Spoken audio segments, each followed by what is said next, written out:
Duck and Hippo Give Thanks by Jonathan London, illustrated by Andrew Joyner. It was almost Thanksgiving and the leaves were still tumbling. Scritch, scritch, scritch. Hippo was raking the leaves into a huge pile and dreaming of a good old-fashioned Thanksgiving.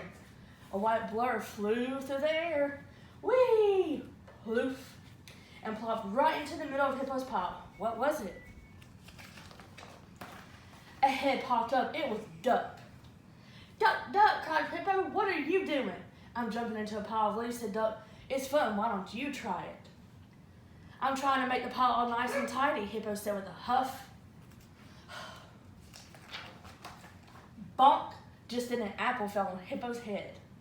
Hippo rubbed his head, polished the apple, and handed it to the duck. For you, he said. Thanks, Hippo, Duck said. Speaking of giving thanks, said Hippo, tomorrow's Thanksgiving. Let's celebrate together. Yes, said Duck. I'll help and let's invite all of our friends. To get ready for the feast, Duck and Hippo went shopping. Duck said, I want to ride in a basket. She grabbed food as they zoomed down the aisles. Whee! Faster, squealed Duck. Erg, then Duck jumped out, and Hippo squeezed in, but the shopping cart wouldn't budge. And when Hippo tried to squeeze out, I'm stuck, cried Hippo. No problem, boomed Elephant. He lifted Hippo out. Thank you, Elephant, said Duck and Hippo, and Duck invited him for Thanksgiving. Delighted, boomed Elephant. Hippo wanted some crusty bread for their good old-fashioned Thanksgiving, so Duck and Hippo got in line at the bakery. Turtle was ahead of them. You go first, said Turtle. Take your time. Take your time. Thank you, Turtle, said Duck and Hippo, and Duck invited him for Thanksgiving. Terrific, said Turtle. By now, Duck and Hippo were so hungry. They went to Pig's Pizza, and they each ate a slice of Pig's special pizza of the day. Thank you, Pig, said Duck and Hippo.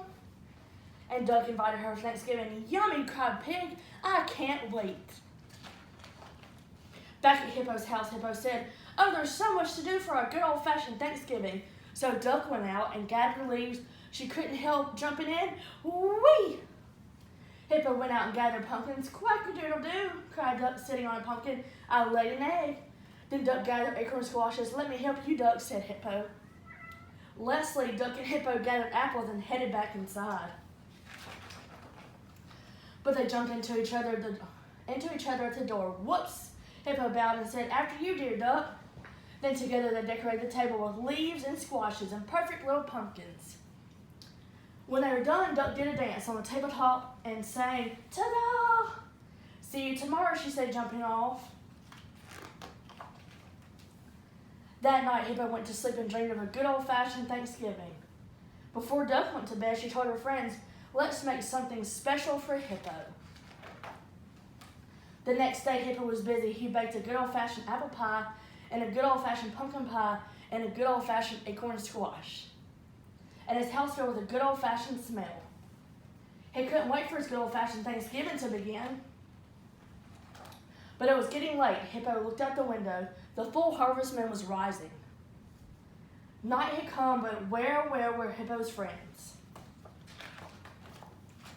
Here we are, said Duck, and they all piled into Hippo's house. Sorry we're late, but we're all finishing up a special surprise for you. I wonder what it could be, thought Hippo. Hippo's friends each had something to offer. Turtle brought Chinese egg rolls. Elephant brought sea cucumber sushi.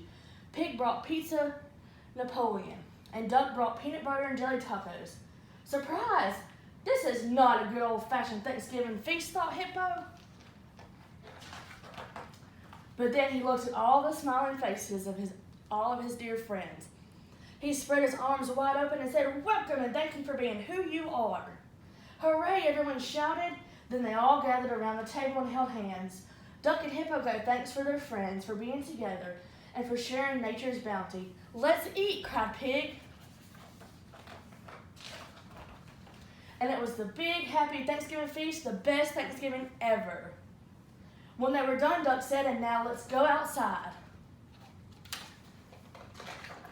And jump in the leaves. Whee!